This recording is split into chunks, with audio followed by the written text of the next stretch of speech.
when giants could still be seen. I am sorry. I did not mean to. There lived a young giant who was very strong and very willing, but who found it hard to get work to do. The name of the giant was Energy, and he was so great and clumsy that people were afraid to trust their work to him. If he were asked to put a bell in the church steeple, he would knock the steeple down before he finished through. If he were sent to reach a broken weather vane, he would tear off part of the roof in his zeal. So, at last, people would not employ him, and he went away to the mountains to sleep. But he could not rest, even though other giants were sleeping as still as great rocks under the shade of the trees. Young giant Energy could not sleep, for he was too anxious to help in the world's work. And he went down into the valley and begged for something to do. So a good woman gave him a basket of china porcelain yarn to carry home for her. "This is child's play for me," said the giant, as he set the basket down at the woman's house. But he set it down so hard that every bit of the china was broken. "I wish I didn't give it to you," answered the woman. And the young giant went away sorrowful. He climbed Earth Mountain and lay down to rest.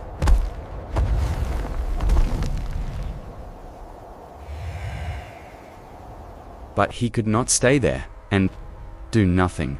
So he went back to the Valado, look for work. There he met the same woman. She had forgiven him for breaking her china and had made up her mind to trust him again. So she gave him a pitcher of milk to carry home. Be quick in bringing it. "Be quick in bringing it," she said. "Don't let it sour on the way." The giant took the pitcher and made haste to run to the house. And he ran so fast that the milk was spilled and not a drop was left when he reached the good woman's house. The good woman was sorry to see this, although she did not scold. And the giant went back to his mountain with a heavy heart. Soon, however, Isn't there something for me to do? Make haste and fill my tubs with water.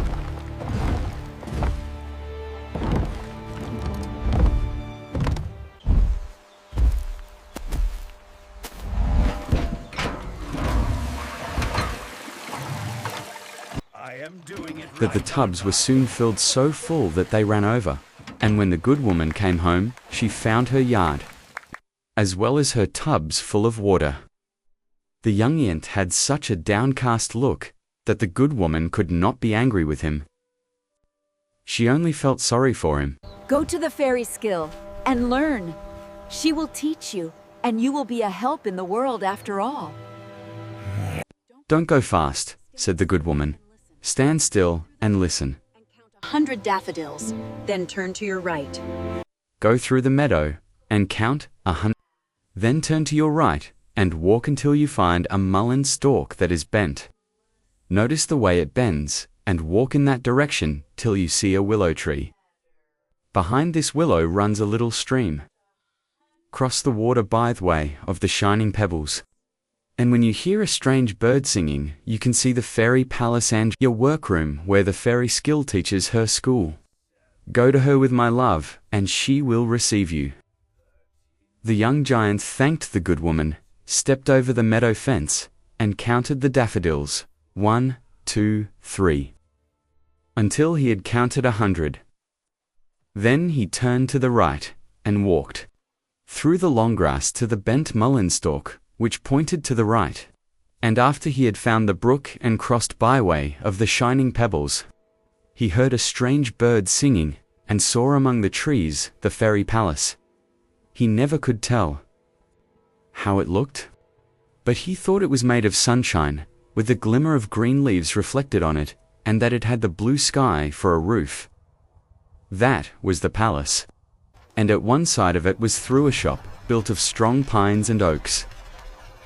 And the giant heard the hum of wheels and the noise of the fairy looms, where the fairies wove carpets of rainbow threads. When the giant came to the doorway stretched itself for him to pass through. he found Fairy Skill standing in the midst of the workers. And when he had given her the good woman's love, she received him. Gently now, pull the crimson thread through the loop. Yes, just like that.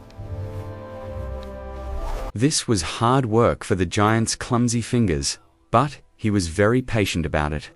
The threads would break, and he got some of them into knots. But when Fairy Skill saw his work, Very good for today.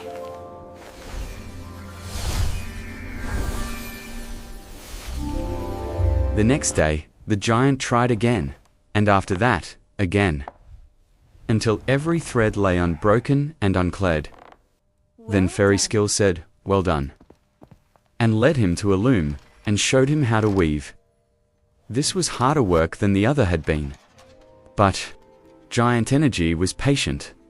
Although many times before his strip of carpet was woven, the fairy touched it with her wand, and he had to begin over. At last, it was finished, and the giant thought it was the most beautiful carpet in the world. Fairy Skill took him next to the potter's wheel, where cups and saucers were made out of clay, and the giant learned to be steady and to shape the cup. The cups and saucers that were broken before he could make beautiful ones would have been enough to set the queen's tea table. Slow now, Energy. Feel the connection. Just a whisper of pressure on the clasp. And after he had learnt all these things, the fairy told him that she had 3 trials for him, 3 pieces of work he must do. And if he did them well, he could go again into the world, for he would then be ready to be a helper there. The first task is to make a carpet, said Fairy Skill, a carpet fit for a palace floor. Giant Energy sprang to his loom, and made his silver shuttle glance under and over, weaving a most beautiful pattern. As he wove, he thought of the road he took to get here, and his carpet became as green as the meadow grass, and lovely daffodils grew on it. When it was finished, it was almost as beautiful as a meadow full of flowers. Then the fairy said that he must make a cup fine enough for a king to use, and the giant made a cup in the shape of a flower, and when it was finished, he painted birds on it with wings of gold. When she saw it, Fairy cried out with delight. "One more trial before you go," she said. "Make me a chain that a queen might be glad to wear." So Giant Energy worked by day and by night and made a chain of golden links, and in every link was a pearl as white as the shining pebbles in the brook. A queen might well have been proud to wear this chain.